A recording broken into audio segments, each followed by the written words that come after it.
স্বাধীনতার ৫৬ বছরের পথ চলা শুরু করল বাংলাদেশ। যুদ্ধবিধ্বস্ত কৃষি নির্ভর অর্থনীতি থেকে শিল্প ও রপ্তানি নির্ভর প্রবৃদ্ধির পথে অনেকটা এগিয়েছে দেশ। তবে এই অগ্রযাত্রার আড়ালে ব্যাংক সহ নানা খাতে অনিয়ম, দুর্নীতি আর অর্থ পাচার চাপ বাড়িয়েছে অর্থনীতিতে। এছাড়া বাড়ছে দরিদ্র আর বেকারত্ব। অর্থনীতিবিদরা বলছেন, আর্থিক খাতে শৃঙ্খলা ফিরিয়ে আনার পাশাপাশি সুশাসন নিশ্চিত করা এখন বড় চ্যালেঞ্জ বাংলাদেশের সামনে। মুন্নাফ রশিদের রিপোর্ট। প্রতিটি সূর্যোদয় যেন এক একটি নতুন যাত্রার সূচনা। ৭১ থেকে ২৬, রক্তাক্ত প্রভাত থেকে আজকের সম্ভাবনার বাংলাদেশ। মাত্র $৫৪ মাথাপিছু আয়ের যুদ্ধবিধ্বস্ত এই বদ্বীপ গত ৫৫ বছরে পেরিয়েছে বহু চড়াই উতরাই।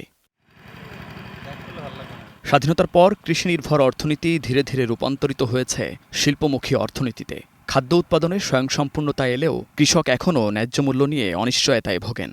জিডিপিতে কৃষির যে কন্ট্রিবিউশন, যেটাকে আমরা বলি, কৃষির কন্ট্রিবিউশন জিডিপিতে কিন্তু এখন ১২-১৩% নেমে এসছে, যেটা স্বাধীনতার পরে ৬০% বেশি ছিল।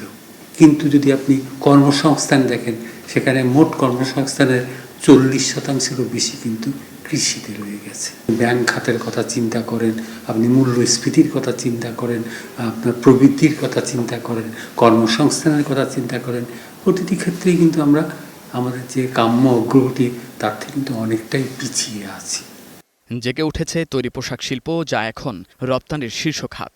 রপ্তানি, রেমিট্যান্স, কৃষি আর অবকাঠামোতে উন্নয়নের ধাক্কায় কয়েক দশক ধরে অর্থনীতি দেখেছে ধারাবাহিক প্রবৃদ্ধি। মাথাপিছু আয় বেড়ে দাঁড়িয়েছে $২,৭৬৯।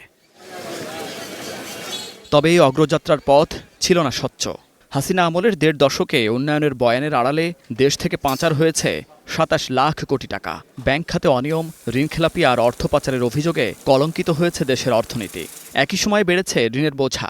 এর মধ্যেও বৈদেশিক মুদ্রার রিজার্ভ এখন $৩৪ বিলিয়ন। এখন যে সমস্ত দুর্দশাগ্রস্ত খাতগুলি আছে, সেগুলোকে আগে ঠিক করতে হবে। সেখানে ব্যাংকিং খাত, জ্বালানি খাত, রেগুলেশন, ট্রেড, লজিস্টিক্স। এখন যে পরিস্থিতি, সেখানে ম্যাক্রো স্থিতিশীলতা এটাই সবচেয়ে বেশি গুরুত্ব দাবি করে, প্রবৃদ্ধি না।